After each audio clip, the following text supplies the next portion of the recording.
A nuestro alrededor, el mundo se rige por unas reglas invisibles que lo controlan todo, desde el aire que entra en nuestros pulmones hasta cómo funciona el motor de un coche. Hoy vamos a meternos de lleno en las leyes de los gases. Pues ¿sabéis qué? La respuesta a esta pregunta está precisamente en los principios fundamentales que vamos a explorar hoy. Es que es el ejemplo perfecto de cómo estas leyes, que sonan tan abstractas, tienen aplicaciones súper reales y, bueno, muy visibles. Vale, este es el plan de viaje que vamos a seguir. Empezaremos por lo más básico de todo, las partículas. Luego, sobre esa base, construiremos con las leyes clave. Las juntaremos en una ecuación potentísima y para terminar veremos qué pasa cuando comparamos la teoría con el mundo real. Para entender de verdad estas leyes, primero tenemos que ponernos las gafas de ver de cerca. Muy de cerca. ¿De qué está hecho un gas a nivel microscópico? Pues todo, absolutamente todo, empieza con sus partículas. Mirad, es que la diferencia salta a la vista. Mientras que las partículas en los sólidos y líquidos están ahí juntitas y ordenadas, las de un gas van totalmente a su aire. Se mueven con una libertad increíble, muy separadas, chocando unas con otras y contra las paredes de lo que las contenga. Es precisamente ese caos, esa libertad, lo que les da sus propiedades tan únicas. Y aquí está la idea clave, el meollo de todo lo que viene después. La teoría cinética. No es solo que las partículas se muevan, no. Es que su velocidad, su energía, está directamente conectada a la temperatura. Hay que quedarse con esta idea. Más temperatura significa más velocidad, más energía, más meneo. Vale, ya entendemos cómo se comportan estas partículas locas. Ahora vamos a ver cómo los científicos de hace siglos empezaron a ponerle números y matemáticas a todo esto.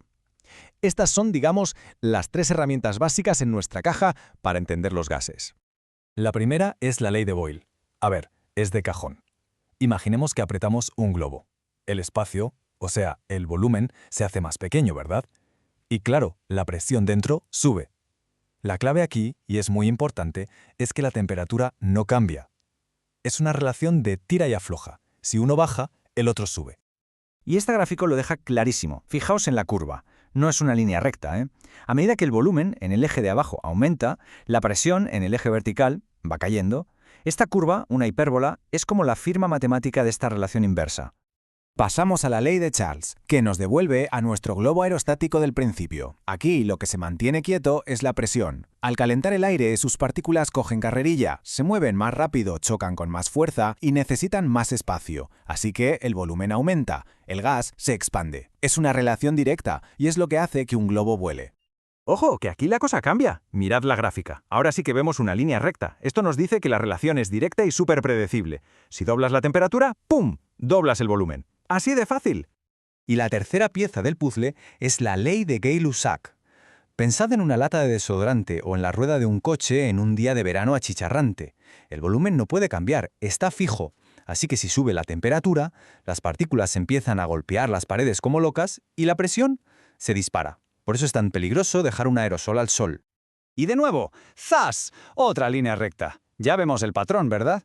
Cuando mantenemos una de las tres variables, presión, volumen o temperatura, quieta, las otras dos se relacionan de una forma matemática muy clara y predecible.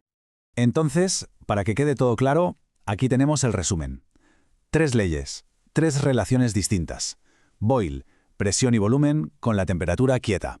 Charles, volumen y temperatura con la presión quieta. Y Gay-Lussac, presión y temperatura con el volumen quieto. Cada una es una pieza del rompecabezas. Bien, ya hemos visto las herramientas por separado. Pero, ¿y si pudiéramos combinarlas todas en una especie de navaja suiza universal para los gases? Pues eso es, ni más ni menos, la ecuación del gas ideal. Ahí la tenéis. Parece simple, ¿eh? 4 letras y un igual.